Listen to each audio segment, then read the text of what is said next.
All right, I am finally back to somewhat of a normal work routine. It's a new work routine, but I am jumping back into creating content for you guys, getting more on a schedule. And so I have got to tell you all about the income that I brought in for July as I'm dipping my feet back into the waters of creating content. Let's go. I'm going to share exactly how much money I made in July.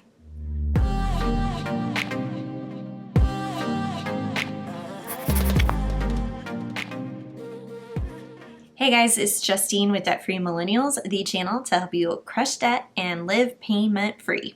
Because I live payment free, I've been able to run my own business full time for the last 4 years now. 4 years, yeah, almost 5 years.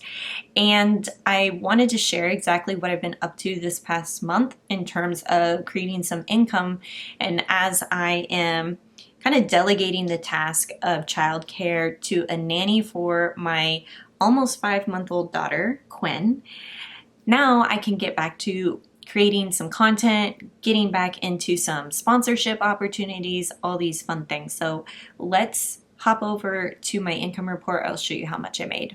All right, first things first, digital products brought in $536, which was 7% of my total income. I opened Budget Bootcamp back up, and I'm so excited about it because I've had multiple calls, really good calls with awesome people who are looking for guidance and confidence in their finances, and it's like one of my greatest joys to help people in that way. So Budget Bootcamp definitely contributed to the digital products amount. I'm just super excited to continue that program and kind of thinking of other ways how I can expand it to other people. I'm curious, do you think if I did a group Budget Bootcamp program where maybe there was like a small group of maybe 4, 5 seems a little excessive, but at least like 4 people plus me on a Zoom call and kind of do like a group coaching financial thing. Let me know in the comments below if you think that would be a good idea. It's something I'm toying with. All right, so YouTube and Google AdSense brought in $2,720, which was 36% of my total income. And this is a lot higher than what I normally get paid out from YouTube. Normally, YouTube is somewhere between $1,400 and maybe $1,700. So this is like a huge increase. And I want to say the increase is from a recent video I did with Kyle on why we stopped looking for a house. If you haven't checked out that video, I will link to it up here for you to see.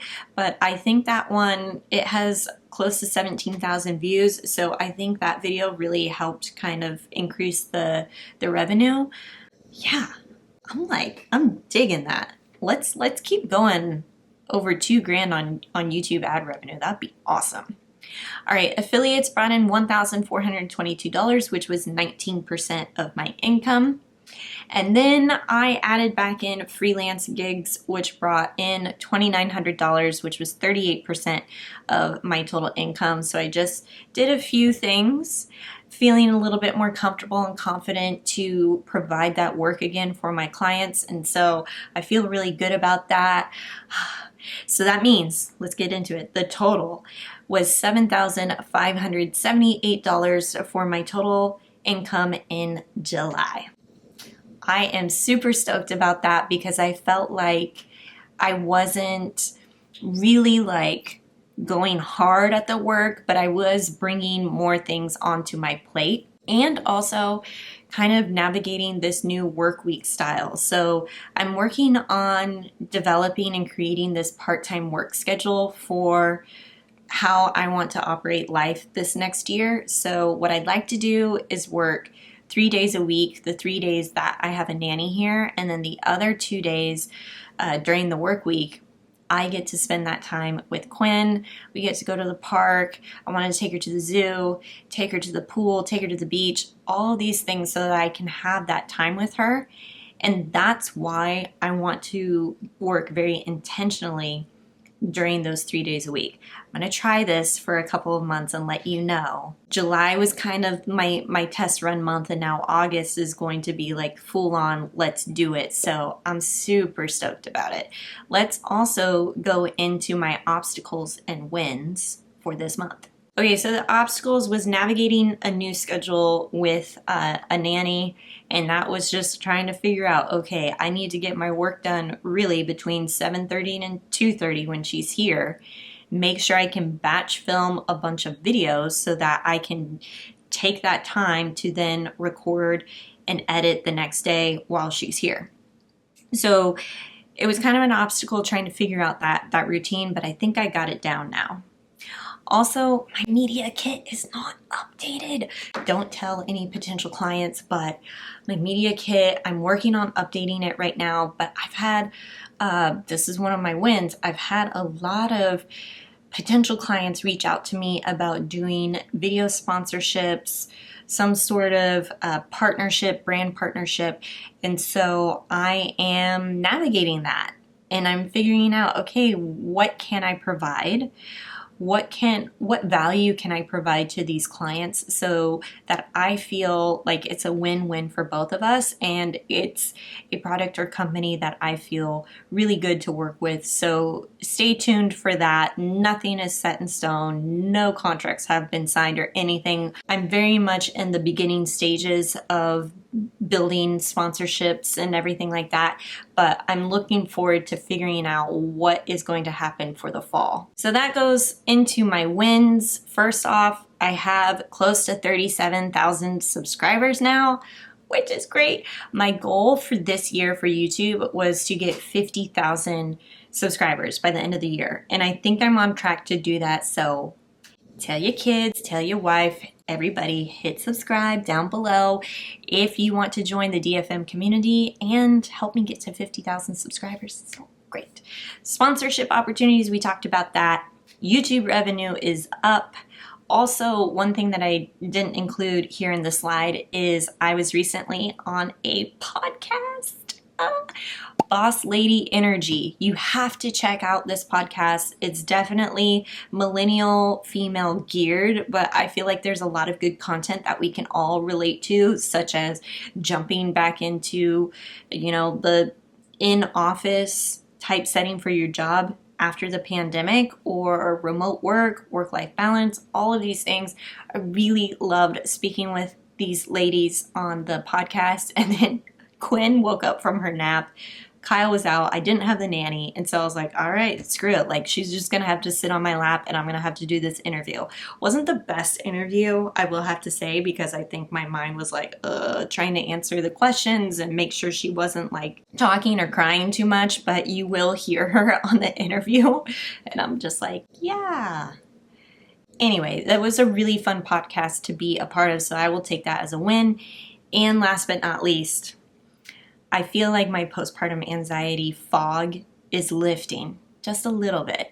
So I've mentioned this in the past, but I have been struggling with postpartum anxiety pretty much since the birth, since delivery. I didn't realize it until 3 months later.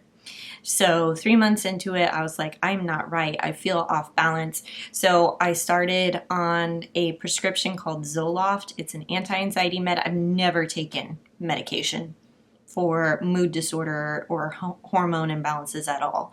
So this was very new to me. You might know from my birth story that I'm a very holistic person. I don't like to take medication. And also, I realized there is a place for modern medicine in my life. And that's coming in the form of Zoloft. And that is tremendously helping, along with a meditation program that I'm doing once a week with a lady my mom knows. And I feel like between meditation and medication, yoga, movement, prayer, church, like all of these things are helping me just settle down and see like, okay, I can do this. I can have the career that I want and still love my business and love my baby and doing all of these things together. By the way, I don't know if I updated YouTube. Quinn got over her hip dysplasia. Her hips are perfect, and so we are weaning out of the hip harness, which is so awesome. I think that definitely contributed to this positive feeling and having these like love-based emotions now that are coming up more frequently throughout my weeks. So, yay. That was a tangent, but I had to share it here because all of those personal things can affect your professional life. All right, so that was July in a nutshell. It was kind of crazy. I'm looking forward to seeing how August goes. I was going to sign up for a co-working space here in San Diego, but honestly, I think I'm able to do all of the things that I need to do for work here at home. Plus, there's the convenience factor of not feeling like I need to get done up or bring a lunch or anything like that. It's just so convenient to be at home. So I think I'm going to hold off on the co-working space until I feel like it's absolutely necessary. Let me know if you like this video. Be sure to give it a thumbs up. Click that little thumbs up button, and I will catch you next month. I'm hoping next month is even better than July in my next income report video.